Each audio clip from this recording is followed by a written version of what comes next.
Mr. Jackson, were you ever accused of having sexually molested Brett Barnes? Won't answer that.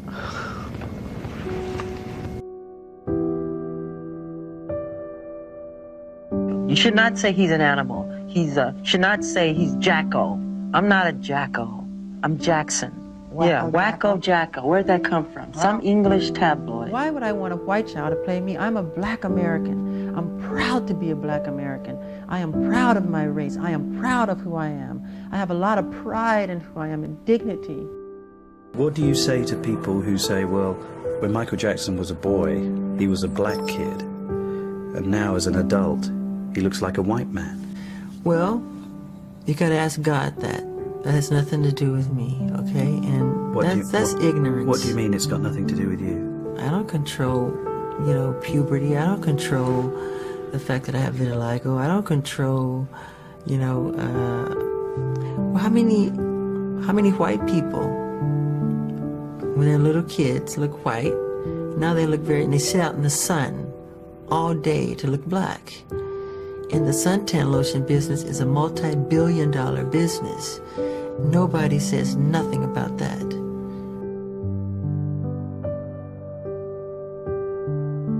And Jesus said to love the children and be like children. Be youthful and be innocent and be pure and honorable.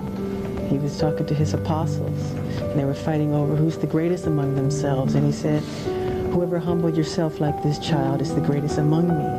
And he always surrounded himself with children. And that's how I was raised, to believe and to be like that and to imitate that.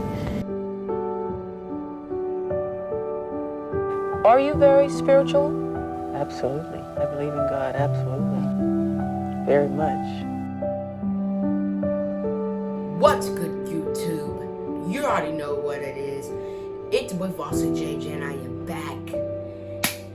And today I have to talk about something because a lot of fans are saying that 2021 is Michael Jackson's year of justice.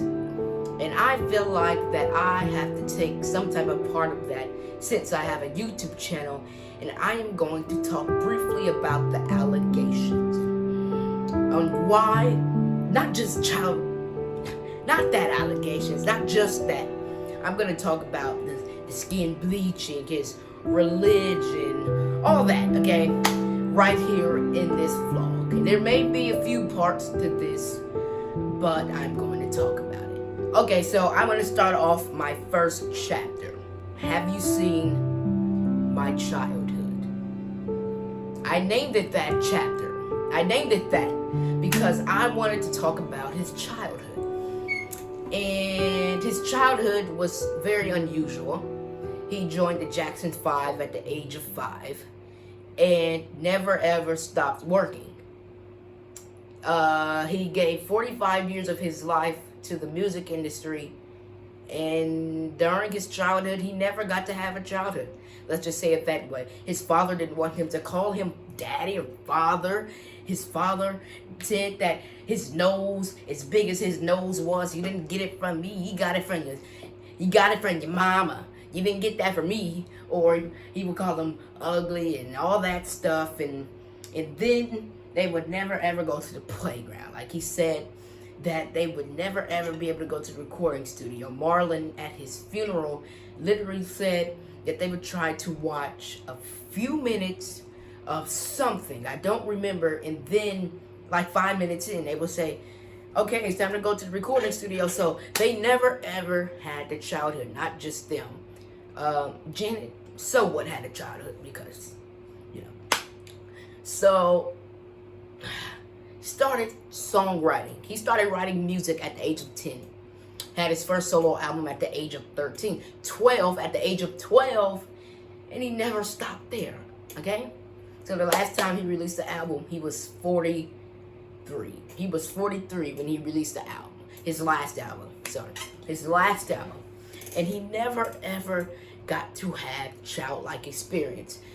He never got to go to regular school. He never got to ride in an amusement park without paparazzi not grinding against him. I don't know why I said grinding, but trying to take a picture of him. He never got to walk his dog in the park without the paparazzi trying to take a picture of him, or the press or fans. You know, so it's not even just his childhood. In his adulthood, he still tried to do the same thing, like childlike things. But the paparazzi, press, the public did not let him do it. I'm going to start the second chapter, A Lost Boy from Neverland. And I call that because he built Neverland in 1988. No, he bought it in 1988, and he built onto Neverland. And he had a petting zoo. He had a train station. He had a swimming pool. Of course, everybody likes a swimming pool. He had a swimming pool. He had an amusement park. He had a numerous amount of trees. Or an abnormal amount of trees, and all this stuff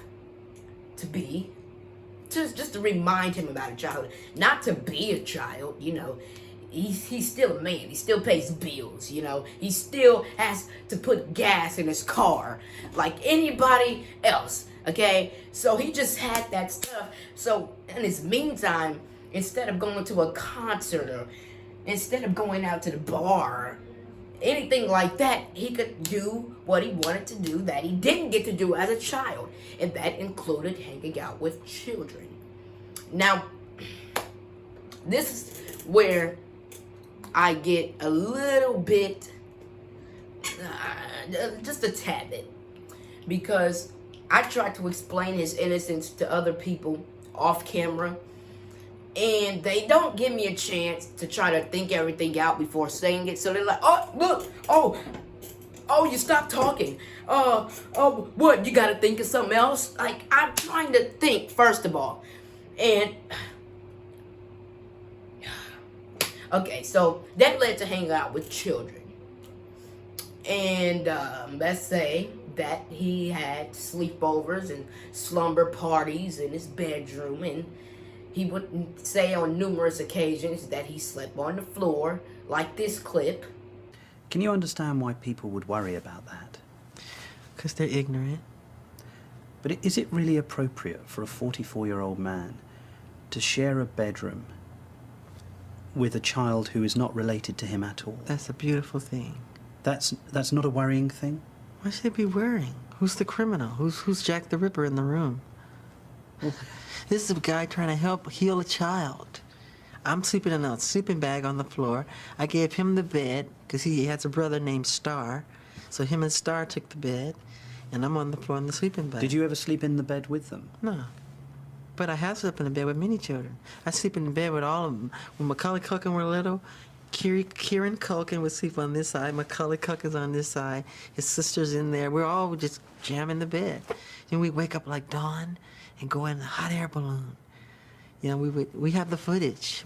I have all that footage. But is that right, Michael? It's very right. And Martin Bashir, which was the interview in this documentary, had the editor cut that part out of the documentary, which made him look like a bad person. And that is what led him to go to trial. Now, in 1993, we're going to skip back. We're going to go to 1993. So this is the chapter 3, 1993. In 1993, Michael Jackson invited Jordan Chandler to go see him perform on the Dangerous World Tour's third leg. He was on the third leg. It was supposed to last from August to December, and it didn't. Now, I'm going to tell you why. So, Jordan Chandler's dad, Evan Chandler, was paying, I don't know if it was spousal support or just child support. It was probably spousal support out of common sense. But whatever it was, he was paying it. And he was not in Jordan Chandler's life like Michael Jackson was in his life. Jordan Chandler publicly admitted that Michael Jackson was like a father to Jordan. Well, yeah, like a father to him. And So he said, okay, you want to come watch me perform, on my third leg. Of course, he didn't bring just Jordan Chandler. He didn't just bring Jordan. He brought his sister and he brought his mother with him. And they got free tickets. They got, not free tickets, okay. They got free tickets. Yeah, free seats. They sat in VIP because they were with Michael Jackson, of course. But it was not just him. So at the end of August, Jordan Chandler, there was a phone call. There was a phone call leaked from Evan Chandler talking to his little buddy, saying that I am going to humiliate him beyond his belief. He will never ever believe that something. I had just rehearsed a few lines that I'm going to talk to the police. So in everything I say, I would try to not let that be used against me, or something around that line. But he literally told his friend what he was going to do. Now, his friend, on the other hand, did not speak out against Evan Chandler.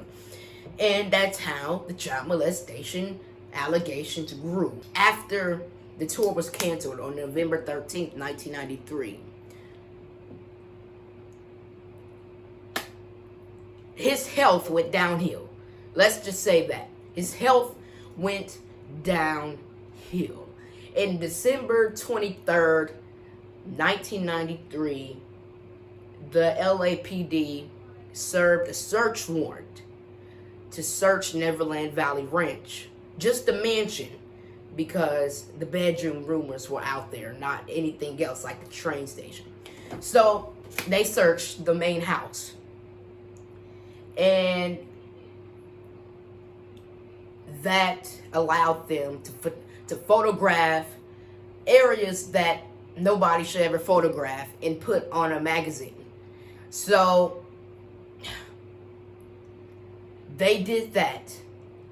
And in the 1995 interview, he said they photographed me, like in the beginning of the video. He said they photographed me, but they never found nothing. There was no match.